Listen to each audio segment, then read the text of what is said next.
हमने अपना इन्वेस्टिगेशन शुरू किया क्योंकि सबूत नहीं था, कंजेक्चर था, हमें लगता था,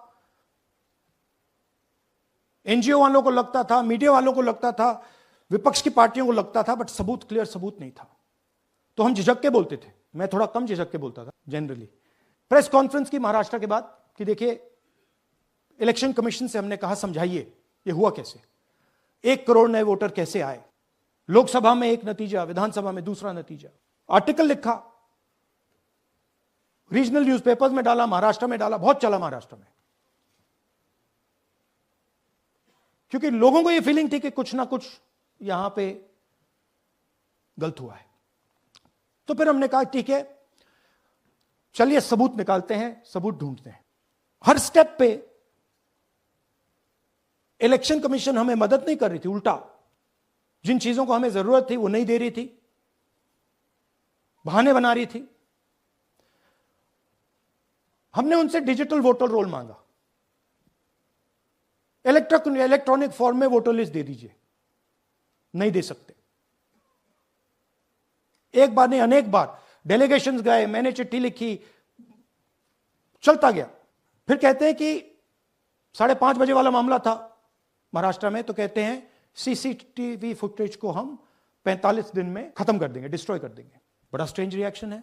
आज 21वीं सदी में आप अनलिमिटेड डेटा एक ड्राइव पर रख सकते हो, पूरा हिस्टोरिकल डेटा आप 50-100 साल का रख सकते हो एक छोटी सी हार्ड ड्राइव में, और इसी उसको डिस्ट्रॉय करना चाहती, क्यों? सीसीटीवी फुटेज डिस्ट्रॉय करना चाहती, क्यों? वोटर लिस्ट डिस्ट्रॉय करना चाहती है, क्यों? ये सवाल थे, जवाब अब बताता हूं। इन्वेस्टिगेशन हमने कर्नाटक में शुरू किया। कर्नाटक में क्यों? क्योंकि हमारी पोलिंग हमें बता रही थी कि हमें 16 सीट, हम लोकसभा में 16 सीट जीतेंगे और 9 सीटें हम जीते, 7 सीटों में हम हारे। तो हमने उन 7 सीटों पे फोकस किया और उसमें से हमने एक चुनी, महादेवपुरा।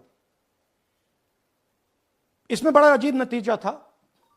2024 में कांग्रेस पार्टी को 626-208 वोट मिलते हैं, बीजेपी जीतती है, तकरीबन 30,000 वोट से जीतती है, मगर 7 में से 6 असेंबली हारती है और 1 असेंबली में धड़ाके से स्वीप करती है। तो हमने इस पे फोकस किया और ये जो नंबर है, महादेवपुरा में इनकी जो लीड थी 1,14,000, इस पे हमने, इस नंबर पे हमने फोकस किया। इलेक्शन कमीशन ने हमें डेटा इस प्रकार दिया है, 7 फुट 200-300 किलो। अब इसमें प्रॉब्लम क्या है कि अगर हम वोटर को निकालना चाहते हैं, मान लीजिए आपका चेहरा है, आपको आइडेंटिफाई करना चाहते हैं, तो आपकी फोटो को हमें सारी की सारी फोटोज के साथ कंपेयर करना पड़ता है। हर फोटो को देख कर ये फोटो ये है, तो आप सोचिए कितना काम है। अगर एड्रेस निकालना है तो आपके एड्रेस को अलग सारे के सारे एड्रेसेस से कंपेयर करना पड़ता है, बहुत भारी काम है। हमारा जो काम हो गया, थोड़ा फोकस हो गया, क्योंकि लोगों ने कहा कि देखिए ये मतलब इसमें ही हमें मतलब 6-7 महीने लगेंगे, इसमें 6 महीना लगा है। और हर कागज को हमने आइडेंटिफाई किया है, कैटलॉग किया है, फोटोग्राफ निकाली है, कंपेयर की है, 6 महीने लगे। यह है चोरी। 1,250,000 वोट की चोरी 5 तरीके से होती है: duplicate voter, fake and invalid addresses, bulk voter in single address, invalid photo, misuse of form 6। Duplicate voter मतलब एक व्यक्ति 3, 4, 5, 6 बार वोट कर रहा है, या उसका नाम 5-6 बार आ रहा है। फेक इनवैलिड एड्रेस मतलब या तो पता है ही नहीं या फिर फेक है। बल्क वोटर सिंगल एड्रेस, एक बेडरूम का घर है, उसमें 50 लोग का एड्रेस है, और जब हम वहां जाते हैं वहां लोग ही नहीं है, वोटर ही नहीं है। इनवैलिड फोटो, या फोटो है ही नहीं, या फोटो इतनी छोटी है कि उसको पहचाना नहीं जा सकता।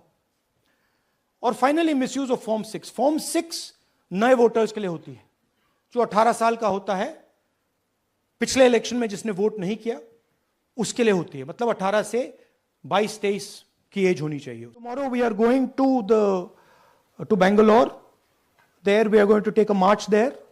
Congress President is going, and we are going to raise this issue. Of course, there is another drama now unfolding in Bihar. So this idea that democracy has been destroyed in India is gaining ground.